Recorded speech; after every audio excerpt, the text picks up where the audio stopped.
回正，现在中日之战对停了吗？没有停，还在斗，没有一个人要退下来。结果没有退的时候，中国在昨天直接讲：“哼，你的海产我不买了，我不要吃了。”结果今天我们赖总统厉害了，这无声胜有声，直接吃给你看。日本有事就是我们台湾有事，这个中国啊，老是想要靠这一招，老是想要用经济勒索的方式。11月5号才有一批渔船要过去啊，结果呢，他希望可以庆典啊，说你们这样不听我话，那我们不买了，不买很严重吗？我们来看一个图，人家日本早就传呵呵。知道你中国人不可靠，你看一下那个饼图。对，2023年对不对？整个相关的这个扇贝出口啊，这个中国占了37.6%哦，全部是689亿日币里面，它占了30%多，很多哦。可是你看到今年竟然中国在哪里？中国在哪里？我们往上看，来跟着，在哪里？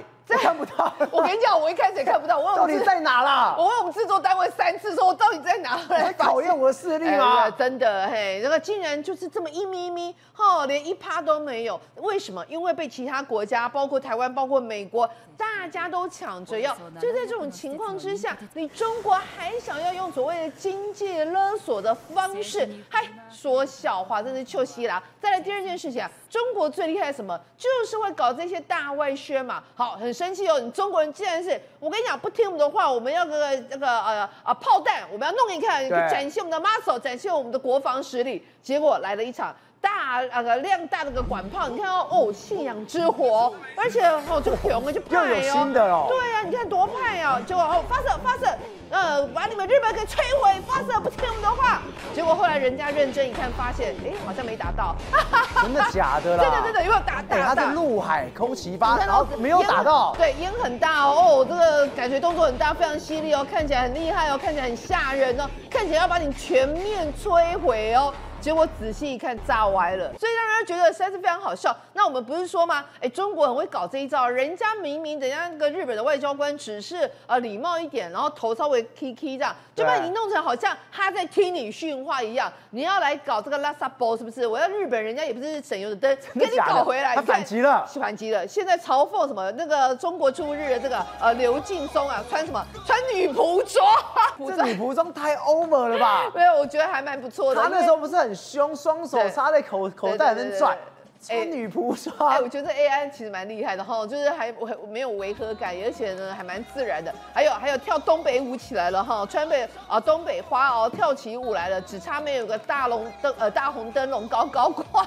所以就把你嘲讽回去啊，所以两方啊开始较劲啊，网络上开打了。另外这一个有没有那个样子是什么？你为什么你旁边都是黑色，你那个灰色，就笑他。他说你就是念书念不毕业呀，傻啊！所以呢，几十年不能毕业，制服变成灰色校史，然后就是用来都放这些不良分子。对，你就是大哥意思。然后意思就是说，你要进航班哈，反正就是各种嘲讽的招全部都出来了。对，再来那个中国也要反击啊，贴了一个日本有事就是日本有事，这什么东西啊？如听君一席话，如听取废话，那其实起来攻啥啦？北京日报贴出来的，这什么鬼啊？什么日本有事就是日本有事？这不知道在讲什么啊！不过日本有事就是日本有事。这个我这不知道。热搜第一是这个，真的假的？真的啦！到底怎么回？到底你是怎么回事？真的那个要搞这种文宣战，还搞得这么拉惨哦！反正简单一句话，所有的可以做的就是要来施压日本。好，那我们昨天讲了嘛。人家很凶啊，说我告诉你，我们的旅客完全不去日本，你所有日本货，我们不吃你的海鲜，我们不看你的日本片，我们不看你的鬼灭之刃。拍谁哦？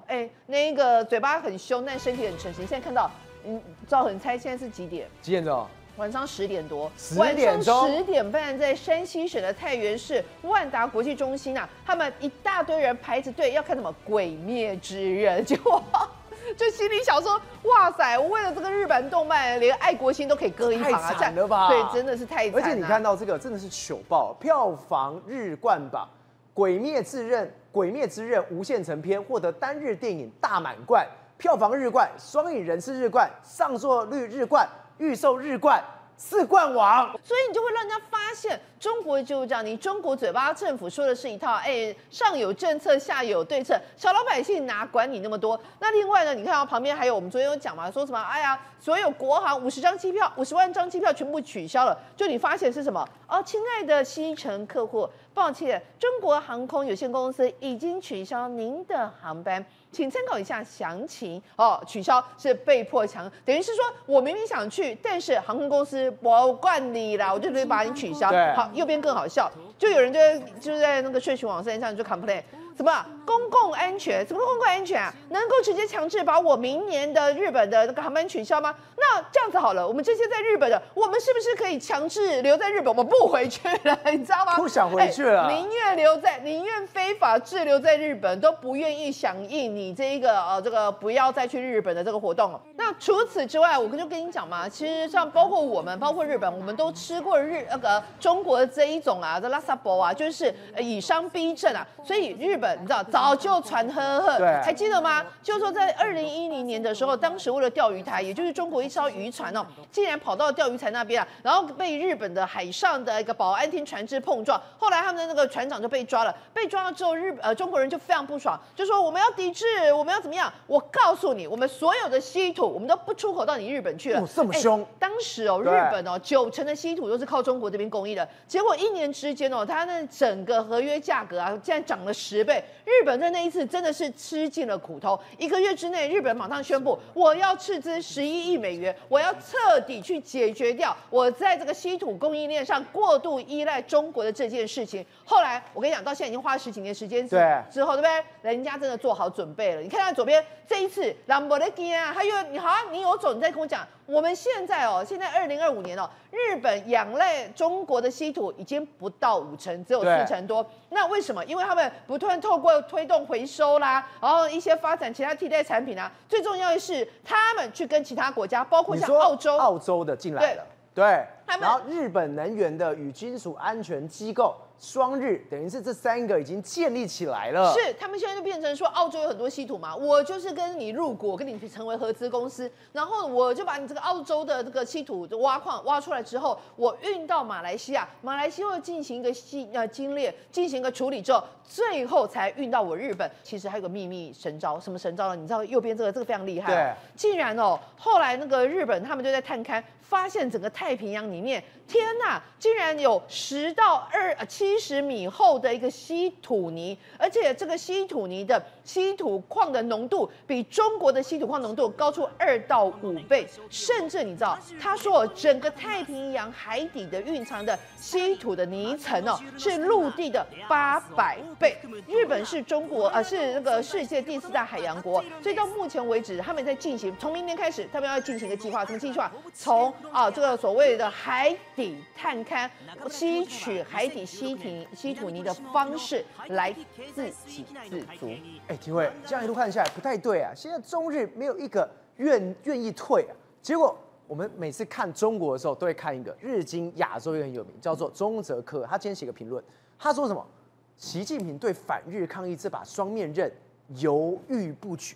心想他不是很需要这个危机吗？他在犹豫不决什么？对这件事情中泽科有在分析对，因为对中国来讲的话不比13年前了。为什么？13年前刚刚慧珍有提到2012年那个钓鱼台国有化事件事实上中国大陆很多民众都上街头，各个省市、各个城镇都有。而且呢，甚至有很多的日本企业来讲，都因此关门了。对，所以从那个时候开始，其实日本企业就开始逐渐的，比如说一些制车厂全部移到泰国去，或者移到东南亚去。所以日本已经开始在做一个避险的一个做法。